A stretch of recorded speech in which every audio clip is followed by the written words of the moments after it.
আমি ভাই এটা কুড়িল বিশ্ব রোড থেকে আসছি।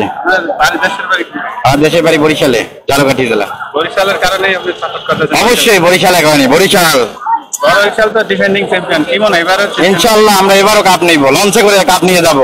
আপনি তো এই যে দ্বিতীয় কোয়ালিফায়ার ম্যাচ দেখলেন যে সিটাং কিভাবে জিতছে, আপনার কি মনে হয় যে ম্যাচটা একটু কঠিন? ইনশাআল্লাহ ম্যাচটা কঠিন হবে, কঠিন হলে খেলা ভালো হবে।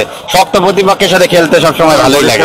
যে প্লেয়ার কার খেলা আপনার কাছে বেশি ভালো লাগে? বরিশালের সব প্লেয়ারই, বিশেষ করে ফরেন প্লেয়ারের ভিতরে কালমার্স, তারপরে ডেভিড মালান আসছে। এরা তো স্ট্রং, এরা তো আমরা আইপিএল এর সাথে সবসময় টক্কর দিতে পারি, এরকম ভালো মানের প্লেয়ার আমাদের আছে। দেশি প্লেয়ারের তো কথা জানেন, ন্যাশনাল টিম, পুরো বরিশাল ন্যাশনাল টিম। জাতীয় দলের যে অধিনায়ক নাজমুল হোসেন শান্ত বরিশালে একাদশের চান্স পান, এটা নিয়ে আপনার কেমন? না, সে হয়তো চান্স পায়নি, পরবর্তীতে সে আরো ভালো খেলবে, কামব্যাক করবে সবাই আশা করি। হয়তো বরিশালের স্কোয়াড অনেক স্ট্রং, এজন্য সে পরবর্তীতে কামব্যাক করবে। যেহেতু ন্যাশনাল টিমের প্লেয়ার, তার অনেক সময় আছে, খেলবে ইনশাল্লাহ, চেষ্টা করবে কামব্যাক করার। তামিম ইকবালের কাছে আপনি কেমন প্রত্যাশা করেন? হ্যাঁ, তামিম ইকবাল তো বরিশালের মিজানুর রহমান ভাইয়ের কর্ণধার। যাই হোক, সে বরিশালের ইনশাল্লাহ মানিজ্যত রাখবে আশা করি আমরা, ইনশাল্লাহ। বাকি উপর আল্লাহর ইচ্ছা, আমরা চেষ্টা করব, আমাদের সাপোর্ট বাকি আল্লাহর ইচ্ছা। ইনশাল্লাহ।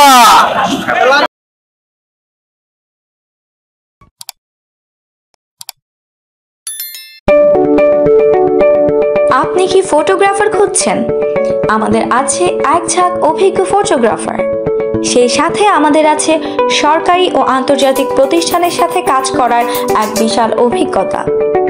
আমরা কর্পোরেট, মডেল, প্রোডাক্ট, ওয়েডিং, জন্মদিন সহ সকল ধরনের স্পোর্টস ফটোগ্রাফি সর্বোচ্চ কম মূল্যে করে থাকি। এছাড়াও আমাদের আছে নিজস্ব স্টুডিও। তাই আপনার ফটোগ্রাফি যে কোনো সেবা নিতে আমাদের সাথে আজই যোগাযোগ করুন।